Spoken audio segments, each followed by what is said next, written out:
welcome to Beyond the Ball. I am Collie, and this week I am joined by Paddy. Bono, what's the story?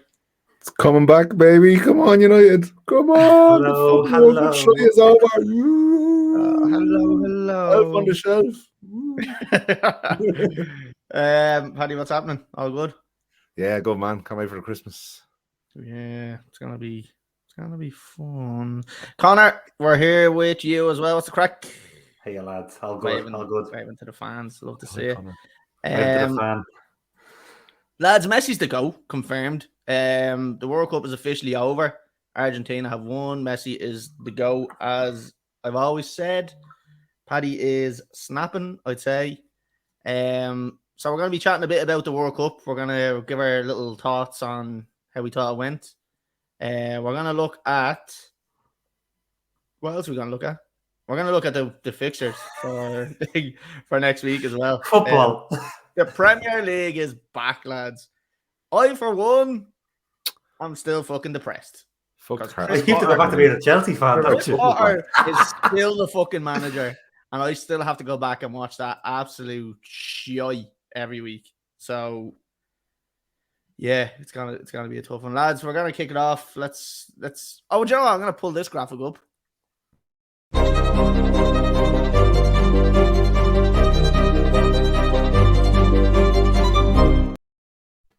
Football review. Why not, lads? It's very relevant. Let's talk about the cup final, the World Cup final, lads. We all watched it. We all got a thrill of our lifetime for about 60 minutes. Then we had 60 minutes of absolute sleep. Paddy, what was your thoughts on it? How did you enjoy it? One of the best games of football I've ever seen.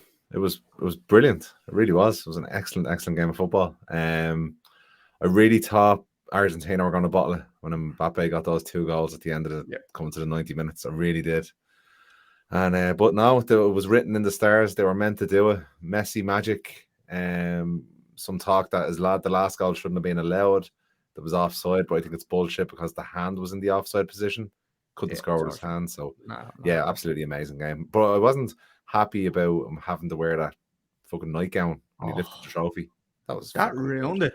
I thought that ruined it. Like, Conor, what was your initial thoughts on the game? Yeah, great with Paddy. Probably one of the best games ever. I think it shows why football is kind of different than other sports. I think it's very rarely like the game was dead and buried. It was finished. It was the man might as well have started engraving the fucking trophy after 78 minutes and then out of nowhere with the first break that France get, the first one they get in behind the back four. It's fucking game on, and then 70 seconds later, it's France are going to win it, and it doesn't look like they're not going to win it. You know, it's crazy. What did we think about? Also, sorry, just to cut across there as well about the offside as well. If Varane didn't have such a big bunda, he would have been on, or he would have been off. That was the good cooks in the United canteen. The animation when it zoomed in and it just showed these big 2 cheeks. I was like, such a delicious bum. Lads, there was a few kind of things that happened. I suppose I'm jumping towards the end of the game, but I wanted to talk about that save, that last minute save. Conor, you being a goalkeeper, like, is that not the thing that you would dream of as a kid if you're a goalkeeper? The World Cup, and you just save your team and go on to win it at the end, like just because of your save. Because you can't say that wasn't the right way to hit that ball.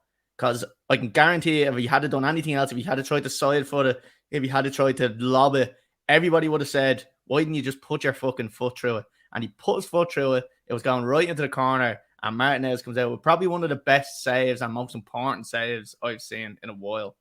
What were your thoughts on that save? It's the new Gordon Banks against Pele header over the crossbar. It's like that's to me what it is. It's the epitome of a big time player with a big save in the biggest moment of his career. You know, it's like it doesn't get any bigger. And you say about dreaming about it as a kid. to save. The only thing you probably dream about more is to save a penalty in the shootout to win it, and he did that Yeah, as yeah, well. yeah. So Yeah, like, exactly. Yeah, there's not he a done lot it he all. didn't do. Impressed with how fast he was off his line. Thuram is no slouch, and he managed to make up 13 yards in the space that he made 6. So did everything right. Not the first save he's made the tournament either. He's not like he just turned up. That's probably the reason why he did a team in the tournament. He beat the likes of Bono and stuff to it, who have also had great tournaments. So just because of how consistent. He beat Paddy, did he? Bono. He beat Paddy, yeah. With the shades. And how cool was the keeper as well? I know. Did you see him when he got his golden glove? That is of all the directly places with the to lads do in it. front of him. Man. Whoa, Bill, man. My favorite was Dara Maloney was doing the commentary for RTE, and he's like, there he is, Amy Martinez won the cup for his country. Oh, and now he's just let himself down. And now he's just yeah. And he's just let himself down. I was like, oh, that he's just absolutely elevated his legend. I've seen pictures of him now doing the tour around Buenos Aires, and he has a baby doll with Mbappe's face on it. Oh, for it's like the man is a legend. He's fucking a legend. And we never really seen that side of him in fucking the Prem. We saw it against he not save a penalty against Ronaldo earlier on the season and spoke to him the whole way through it, and then ran up into his face and celebrated afterwards. Like there's a bit there. He's broken, like, and in fairness, watching the coverage on RTE, Liam Brady was one of the people who got him into Arsenal when Brady was involved there as a scout.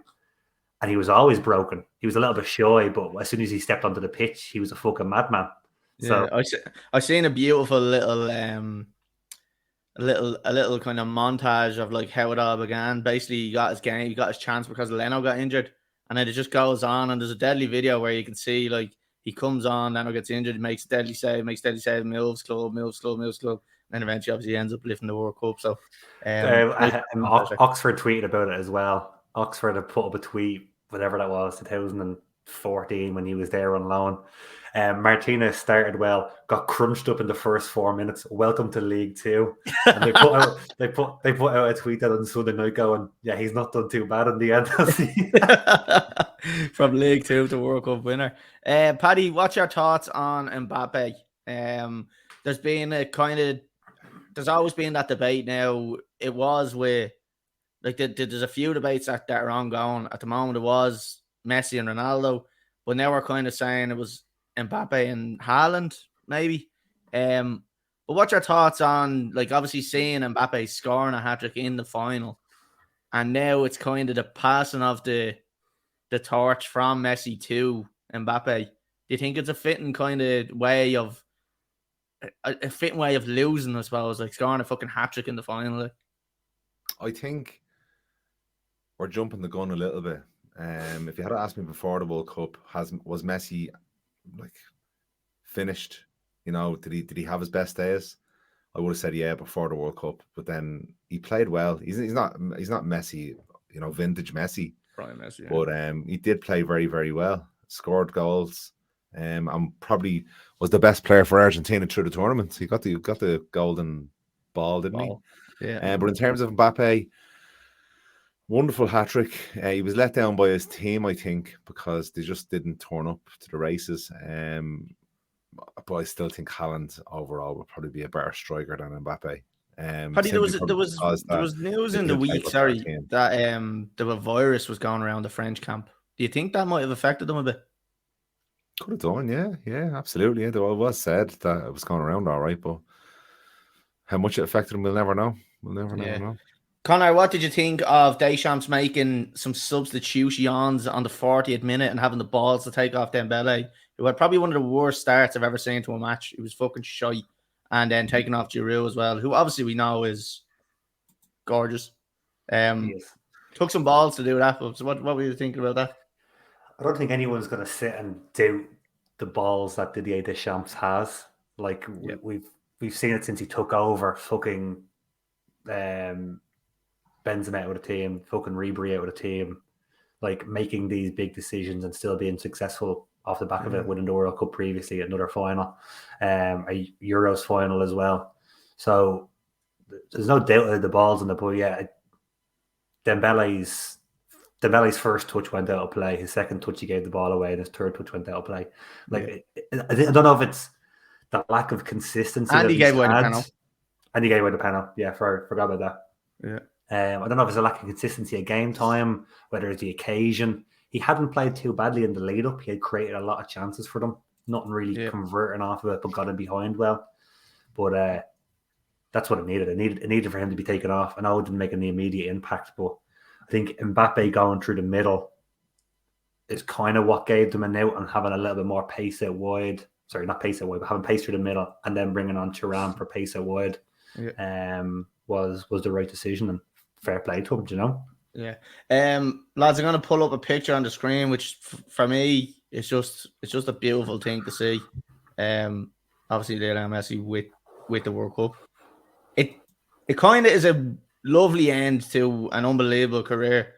But the surprising thing that I saw was the amount of Ronaldo fans that had flipped the switch by going, now he's the GOAT. Paddy, you were obviously a big, massive Ronaldo fan, obviously pre-Piers Morgan interview. This whole debate of the GOAT and Messi and Ronaldo, where does it lead it now that he's after winning that World Cup and pretty much winning everything that's possible for him to win? Yeah, I had this conversation over the weekend, and yeah, Ronaldo will go down in history as the greatest player of all time.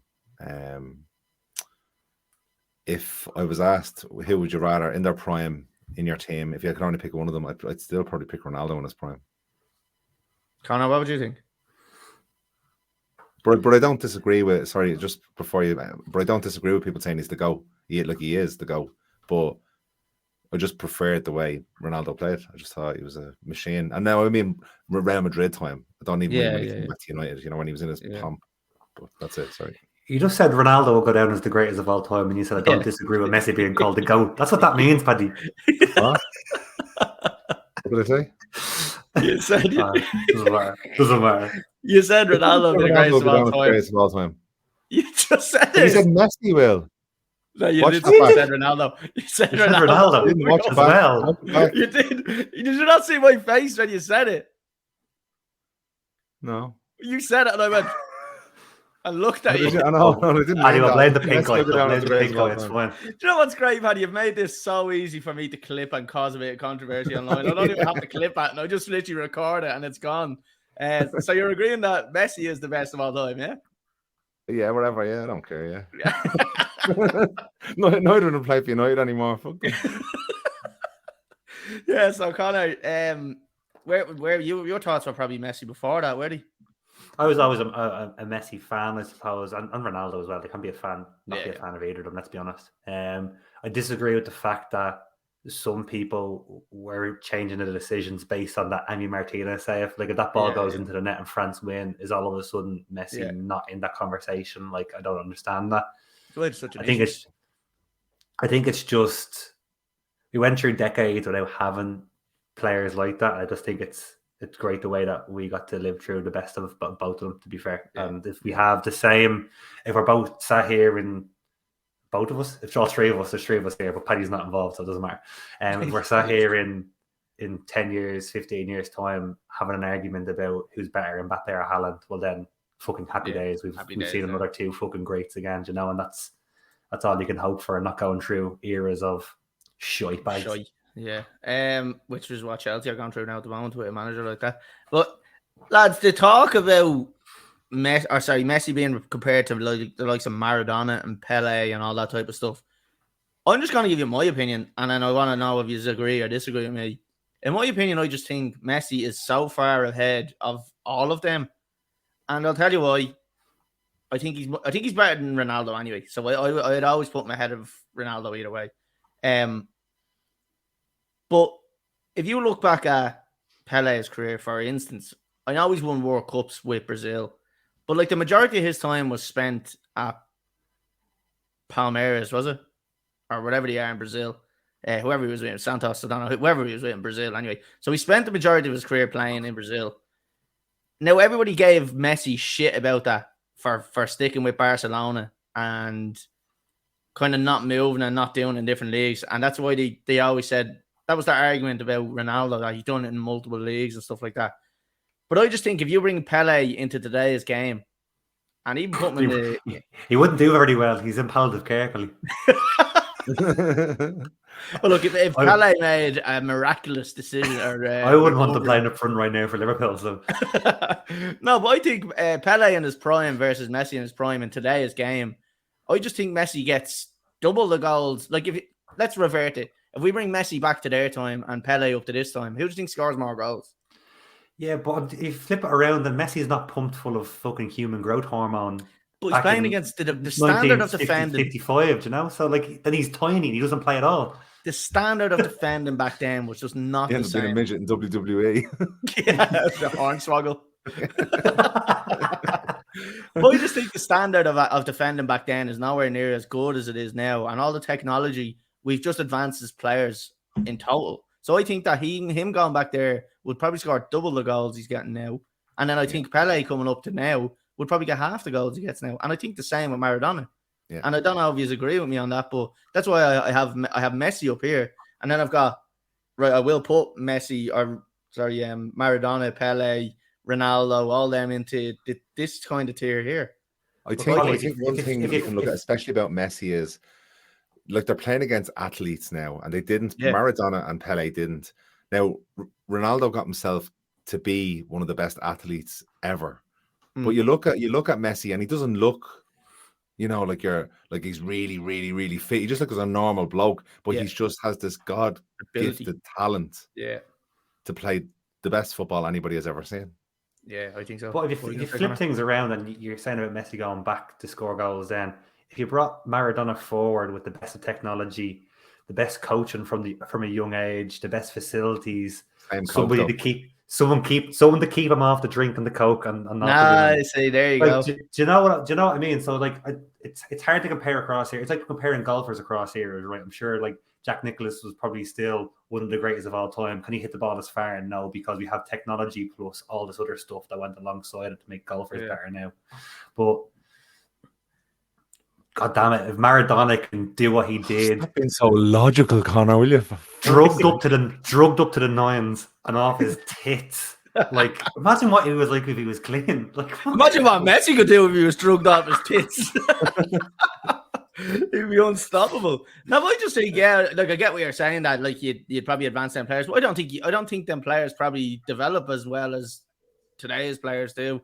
It is a different era. It's a different generation. But all I can do is look at what I was watching compared to what I was watching from back then, put the two in the one bracket and say, right, who does better? And I know technologies are different and pitches are different, but I think defending is also different. You look at it different ways. The rules of the game are different slightly. I played one game when I was semi-locked and I was brutal. Imagine doing that all the time and being best in the world. I played a game, right? This is not a word of a lie. I played a game, right? I was after being on the Stags, and I came home, and I was literally the next morning. I drove home that morning to play a game, right? I was still fucking hammered. What did the breathalyzer say? The breathalyzer said I was okay to drive, but I went out, right? And I'm not even joking. I couldn't balance. And the first thing I done was the ball came towards me. I ran straight onto the pitch, no warm up or anything. The game had already started. So I came on about 5 minutes late. The ball came to me. I ran.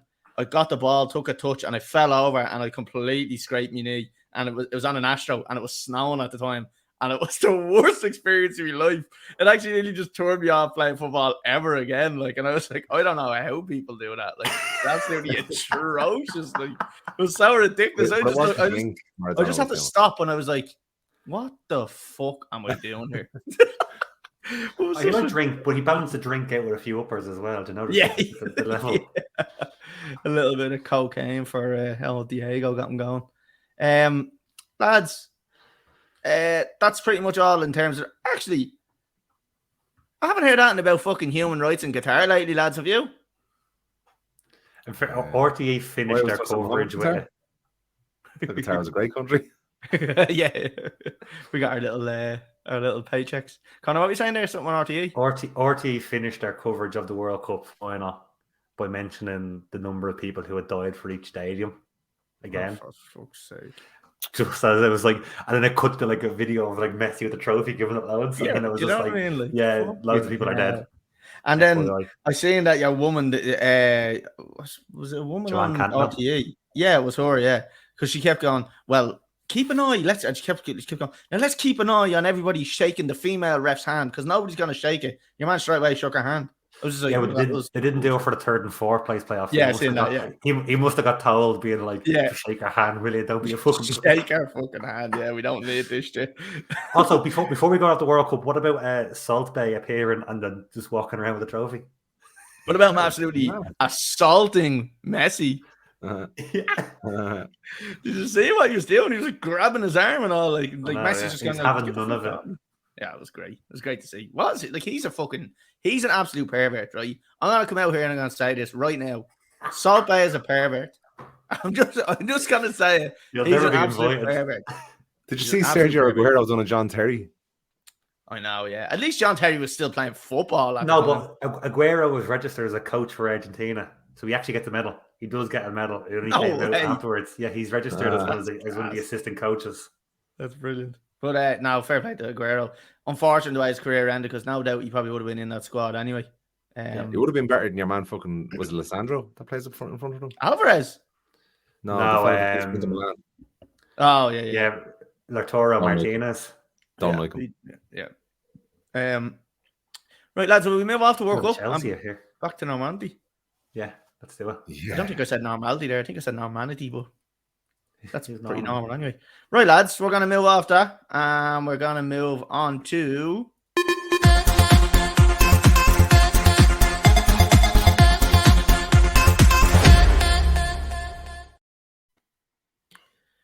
Lads, the Premier League is back. Yes. It is back. And you know what? I'm fucking dreading it. Absolutely dreading it. Sorry, I didn't get sick there. Think about Chelsea. We're going to move on to the first match that we're going to be getting, lads. Now, I know there's Carabao Cup and all that shit going on before it, but fuck that. Yeah, we're going Premier League. That's all we want to be talking about right now. So, lads, the first game, Aston Villa and Liverpool. Connor? Oh, shit, it is. Yeah, yes, it is. How do you feel about this one? I think the break came at a wrong time for Liverpool. I'm not going to lie, they're on the ascendancy, and then all of a sudden it's 5 weeks, 6 weeks off. I've kept a little eye on them in the Middle East, doing that stupid Dubai Cup where all the games finish with a penalty shootout, which is fucking outrageous. Which is what it looks like how this going back to it, this new club champion tournament bullshit thing. They're going to finish with penalties no matter what the result is. That's what they're testing out on this thing, which is stupid. They looked handy. I think they're going to have pretty much everybody back. The only people who are like doubts for it are Fabinho and Van Dijk, because they were like the only two in the quarterfinals. Well, Alisson's going to play, but the outfielders, I think, is the main ones. But yeah, other than that, confident enough. Obviously, Unai Emery's putting together a decent squad. I think the break will suit him. It'll give him more time to probably work with the majority of their players who are still there. Whether Emi Martinez is back or not for them in goal is a big thing, I think. Yeah, I don't think he will be. Surely they give him the week off here, and he's not back till next week. So I don't know. But it'll give him time to set his team up. The majority of them didn't go to a World Cup or got knocked out early, so they'll be organised. Yeah. There'll be a tight game, I think. I suppose maybe I should have done it before we jumped into this. But Paddy, we were kind of talking about doing this before, where we kind of wanted to talk about our own clubs and what we expected for the rest of the season, and what we thought was going to happen and what we thought we needed for the transfer window. Connor, what's your hopes for Liverpool for the rest of this season, and what do you think they need to do in this transfer window to actually get what you want? Realistic. Top 4. Yeah. For the end of the season, with a good cup run. So somewhere along the line, to be honest, if we won the Carabao Cup again, I'd be happy enough, especially with the start that we had. I'd like to see them go far in the Champions League. They have Real Madrid. It's the bogey team, really, so I don't fancy them getting 3-2 legs with them, to be honest. Or like an FA Cup run or something. Obviously, they have City in the next round of the Carabao Cup, so if they beat City, there's a good chance they'll go to the final. But yeah, top 4 I think has to be the aim. Get back into Europe. In January, what do you think? Yeah, what do you think is needed to do in the January transfer window, and what do you think is can actually get? Midfield is where strength needs to come. Again, you're looking at fucking Fabrizio is teasing me. He's playing with my balls a little bit. He said that there's deals done for Enzo Fernandez, who won Young Player of the Tournament with Benfica. Two clubs get on.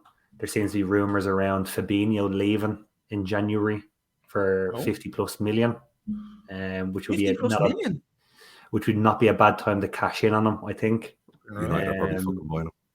Probably.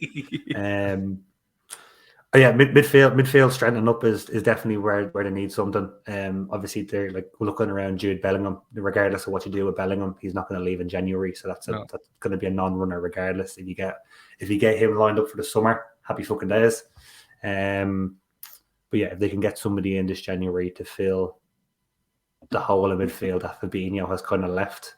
He's not doing it himself at the moment, so fuck him. Yeah. Like someone else has to fill that hole.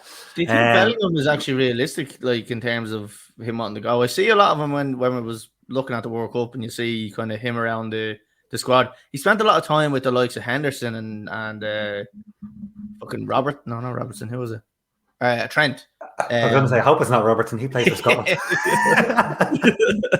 But no, he seems to be spending a lot of time around the Liverpool players. Like, do you think that's a good sign to see, or do you just think, right, it's just a friendship? I don't think that makes a difference, but like I don't see why not. He's coming from Dortmund, yes. Like, is Liverpool a step up from Dortmund? Yeah, I think it is. It's still a bigger club. Do they still have the money to spend or the money to offer players? Probably not. So it depends on what the players feel. To be honest, if he wants more money and he can get more money, he can definitely get more money somewhere else. Yeah. With FSG selling up now, do you think they'll even bother investing?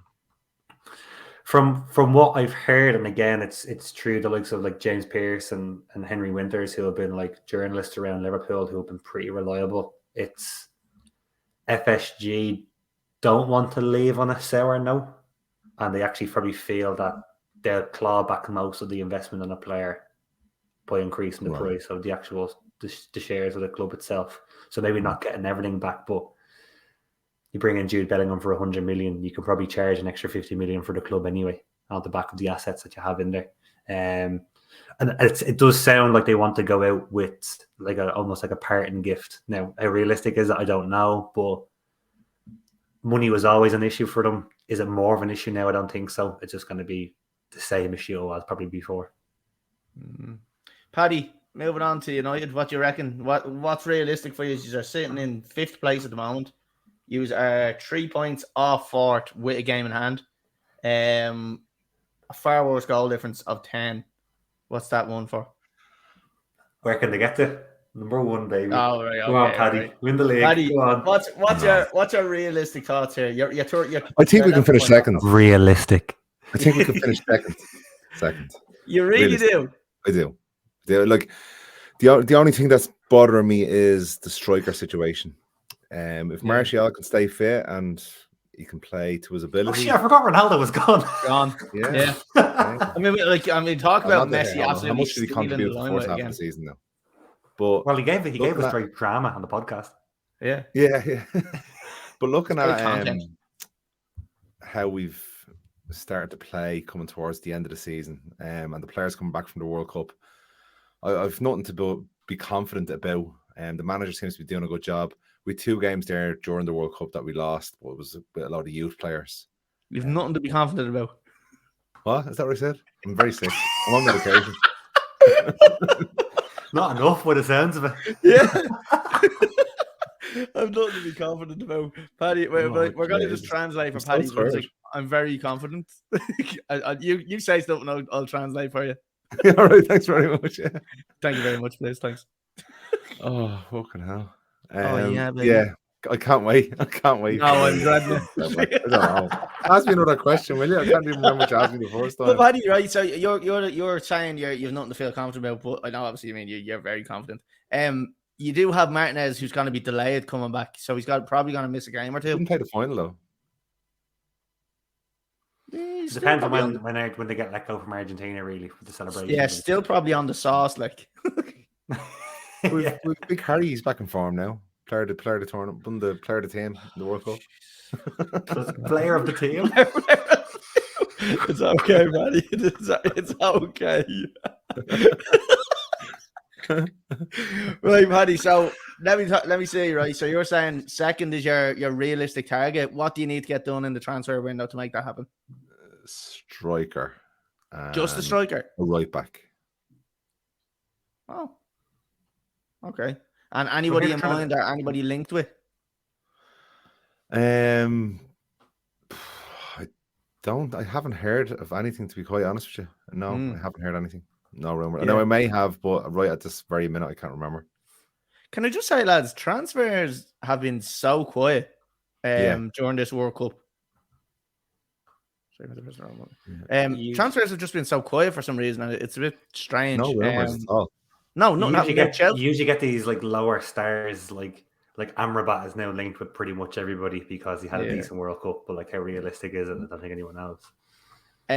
Chelsea have completed this. So Paddy, I think we're finished on United. You've second, but you don't know yet. I think they're looking to try to get rid of Wan-Bissaka. They're trying to figure out a way to like. There was actually 4 contract extensions just signed today for Delot, Shaw, Rashford, and Fred. So they were all about to end their contracts in the summer, but they triggered their extra year. So Delot there makes me happy. The rest of them, and Rashford, I suppose, but it's Fred and Shaw. I don't know. The kids in Manchester, they're good kind of squad rotation players, I think. Though. Yeah, no, they are. No, that's good to have. Yeah. Lads, talking about no transfers happening. Chelsea signed Nkunku in the middle of all that World Cup. Done. It's done. A broken leg or something now? I don't know. Not that I'm aware of. The World Cup. I thought he tore his ACL or something. Oh, he done something in the Oh, Jesus! I never even fucking thought of that. He's like crippled. Like he signed them. He fucked his knee up in the fucking before the first game or something, or in training. Yeah, or something he's not in the World Cup squad. Look, he's not signed until the end of the year anyway. So hopefully by then he's fucking back. Look, the end of the year is next week. Chelsea. The end of the year is next week. Yeah, shut up, Paddy. Bastard. What is though? It's like me dad's joke. I'll see you next year. Yeah. Classic. But it is. I'm trying to do you mean the end of the season? Yeah, the end of the season. I didn't say that. Football year. We got like football years here, buddy. Yeah, look, that's classic. Do you know what? Classic Chris Potter signing a player that just gets injured. Classic. Lads, Chelsea are sitting in 8th position at the moment. Haven't won in their last 5 games in the Premier League. Can we get a new manager, please? I was going to say you can ask for something in January, but it can't be a new manager. No, a manager. Like that's literally all we need. Like you had Christian Pulisic had a great World Cup for USA. You've got Ziyech, semi-final with Morocco. Pretty much played nearly every minute in the fucking thing for them. Ran the show for them as well. Was unbelievable. Who's ran the show? Where does he play? Ran the show. He plays on the opposite side. Plays on the right. But like we can't score goals, and we have the two of them sitting on the bench. The two most dangerous players we have. Meanwhile, we've got Ruben Loftus-Cheek. Look, I already hate this. I'm already hating Chelsea again. I want Potter out. That's what I think Chelsea need to get anywhere near 6th. If we get Potter out and we get Pochettino in, or Zidane in, or Simeone in. Pot out, Poch in. Pot out, Poch in. That's all I'm all for. Yeah, I think we need a few signings. I do think Nkunku is a good signing. Obviously, it's not for this season, though. But I think we need to change our tactics. I don't know what we're going to be able to get in the transfer window. Maybe another centre-half or two. Reece James should be back. I've seen him progressing pretty well. So that's a good sign. But I don't know where. Honestly, lads, if Potter stays in charge for the rest of the season, I think we're going to be finishing 8th. I only read the Jorginho did an interview. I don't know when it was, but I saw it on Twitter today, and he sang Chris Potter's praises. Yeah, sure. Why wouldn't he? He hasn't played a World Cup. He's been with him the last fucking 4 weeks. They're probably best mates. Like, do you know what I mean? Like, shared a room together, I think. Yeah, fucking sucking each other off. Like, I can't fucking bear it. But yeah, it's just so unoptimistic for Chelsea. Right, sorry, that's where I think we're gonna finish. Score predictions on this, Connor. They're always nervy when they come back from tournaments like that or international duty, and it's always nervy on Boxing Day anyway. I'm going to say 1-0 Liverpool, and I'm going to go with... He scored 3 and 2. I'm going to back the horse. Oh, LD Nunes. He's had a nice little break as well for himself. Paddy, what do you think? Which match? The one that's on the screen. The one on the screen. Yeah, he hasn't even got the screen on. I can see in his glasses. He's on Pornhub. Look. You can't see my eyeballs. I was asleep. Without waking him up. Liverpool and Villa. You know I'm not well now. I'm going to say Liverpool are going to win. 3-1 Salah. Yeah. Ooh. Yeah, I think probably Liverpool will win. I don't think Martinez will be back in time anyway. I'm going to say 2-1 to Liverpool. And I'm going to go with Bobby Firmino to score. Lads, next one, Chelsea and Bournemouth. It's going to be classic that I'm pissing and moaning about Chelsea, and we're going to come back to an easy match like this, and we're going to win 3-0. So I'm going to go 3-0 to Chelsea, and I'm going to say the man that's been off and the man that I've been slating, Ruben Loftus-Cheek, to score. So let's see what happens there. Paddy, what you think on this one? Big dirty 0-0. Ooh, nice. Connor? He's going to score? Yeah. I'm going to say 2-0 Chelsea, Kai Havertz. Oh, interesting. Okay. Connor, sticking with you, United and Forest, what do you think? Yeah, surely the only person United are missing then is Martinez, right? No, Varane. Yeah. Varane might be. Varane. Sorry, Varane, yeah. Harry Maguire. Defense. Harry Maguire, he's all right. Yeah. Class. Yeah, United at home. Yeah, is that on Stevens' Day or is it the day after? That's the day after Stevens' Day. Chelsea and United are both on the day after. Yeah, well, we'll back United. We'll say 3-1, and we'll go with Marcus Rashford. Okay. He feels the void. Yeah. Paddy, what do you think? Bit of Jay Ling's coming back. Bit worried about. United seem to be at their best when the manager had them for a couple of weeks together. You watch the start of the season and how bad we were, but then, Ten Hag got them together, got them playing as a team. You did see one or two blips in the season where they kind of took their foot off the gas. Now they haven't been together for so long. I might be worried, so I'm going to go for a narrow win because it's at Old Trafford. If it was in Notts Forest ground, I'd probably go with a United loss. Because of the defender situation. Not even a draw. I'm going to go for a narrow win, and I'm going to say United 2-1.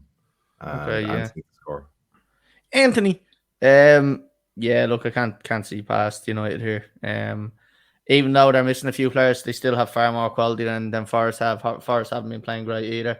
Can't win the last game. They're sitting in 18, so I can't see them doing much. I think United will win 2-0. And I'm going to say Rashford to score as well. Because I think, fair enough. He's playing well. Lads, that's pretty much it. Unless we've missed anything that you can think of. No. Football's coming home. Football's coming home. It went home.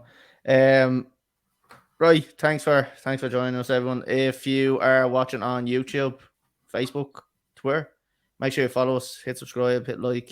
Getting out commenting, we will respond to you. If you're on Spotify, make sure you follow us as well. Give us an 5-star rating, and same for Apple Podcasts. Don't be afraid to share it around as well, because that kind of helps everyone out. So, Paddy, it's been a sick night for you, but it's been a pleasure having you here. Thanks very much. Can't wait for all the clipping that goes on Instagram. Gotta clip this shit out of you tonight. And Connor, nice one. Yeah, cheers, boys. Cully, I was just thinking is we could, Sky Sports do at the end of the year to do like their bloopers, a blooper Yeah, reel. yeah. We have a whole blooper reel from That's Paddy just for content. tonight. Yeah. Just show this episode. Just literally clip Paddy for this episode and just stick That's it what up I there. mean. And... Get an hour out of it. You're welcome. Right, Connor. Yeah, nice one. And yeah, nice one to myself for being me. We will be back next week at 8 p.m. YouTube, Facebook, and Twitter. So what? I was going to say, hang on, I thought next week was Christmas, but I was like, no, it's actually not. Doesn't matter. Not Christmas, yeah. Right. Well, we will be back next week on Tuesday at 8 o'clock. So we'll see everybody then.